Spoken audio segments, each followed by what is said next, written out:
uNkulunkulu Baba, uNkulunkulu mdali wezinto zonke, mdali wezulu nomhlaba.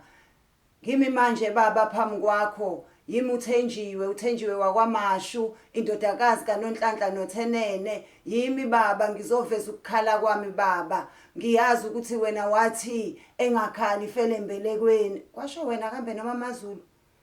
Angisazi kahleke, kodwa ngiyazi ukuthi into eshiwe amaZulu uyavumelana nayo ngoba nawe uhlala ezulwini. Ngizozithoba Baba phambi kwakho, ngizocela Baba nakho kuphela inyanga, kuphela isonto, kodwa inkinga zami ingaphelile. Ngizocela Baba kaJesu, ngicela ungiboleke u10,000 rand. Uyazi wena ukuthi angisoze ngabaleka nemali yakho, uyangazi ngihlala lapha emhlabeni, futhi uyazi ukuthi mhla ngisuka lapha emhlabeni ngobe ngiza kuwena ezulwini. Ayikho ke into engingayenza ukuthi ngicashele ngoba wena ubona ngisho kusemgodini, ubona ngisho kusemfihlakalweni. Ngizamile Baba, ngizame ngawo wonke amandla ukuthi ngikwazi ukuzimela emhlabeni, amatoha wekho Baba. Ngifundile Baba, awukho umbala wejazi engingawugqokanga, kodwa imisebenzi ayikho uNkulunkulu wami. Awekho amatoho abekhe ngibaziyo, nabangani bami abaphezulu abaseyintweni nabaseyikhundleni bagcina ngokuthi kuzolunga, abafuna ukusithembisa ukuthi siletha ama-CV. Leyo nkulumo siyigcina meseyindaweni zobumnandi uNkulunkulu wami, siyigcina mesebedakiwe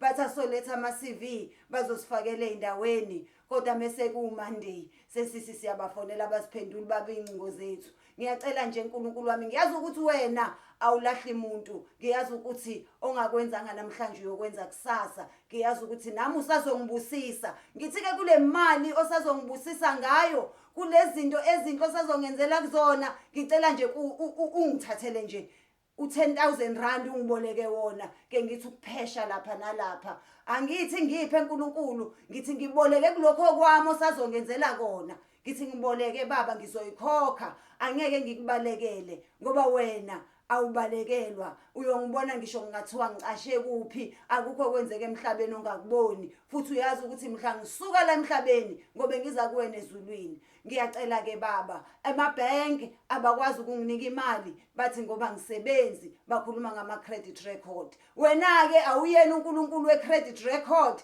awuyena uNkulunkulu we-credit history, uNkulunkulu wothando, uNkulunkulu wethemba. Ngiyacela ke Baba, njoba ngizosuka manje ngiye ebhenki, mangifika ngifica usufakile u10,000 Baba, ngoba hayi kunzima uNkulunkulu wami, kunzima Baba kaJesu, kunzima emhlabeni. Ngiyazicelela uNkulunkulu wami, ngiyazicelela Baba, wena owashaya amaphiko phekwetshelusalema, ngiyazi ukuthi angeke ungilahle. Wathi thina sofika sokhala kuwe, wena uyosesula izinyembezi. Ngiyabonga ke uNkulunkulu wami, usazongifakela lo 10,000 rand kwi-bank account yami. Wena akukho ongakwazi, ngiyazi ukuthi ne-account number yami uyayazi, ngoba akukho ongakwazi okwenzeka la emhlabeni wakho, akukho okungabe kuthiwe wena kuzokudida.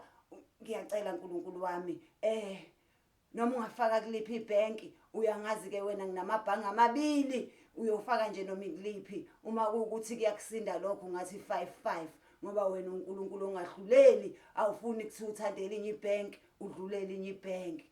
Ngiyacela uNkulunkulu wami, yimi uThenjiwe wakwaMashu uNkulunkulu wami. Sebebaningi noThenjiwe emhlabeni, ngicela ungafaki uThenjiwe orongi, ufake kimi Baba uThenjiwe wakwaMashu kaG, umntaka Nonhlanhla noThenene. Ngiyabonga uNkulunkulu wami. Amen. Please subscribe to my YouTube channel for more videos. Subscription is free. Mahala.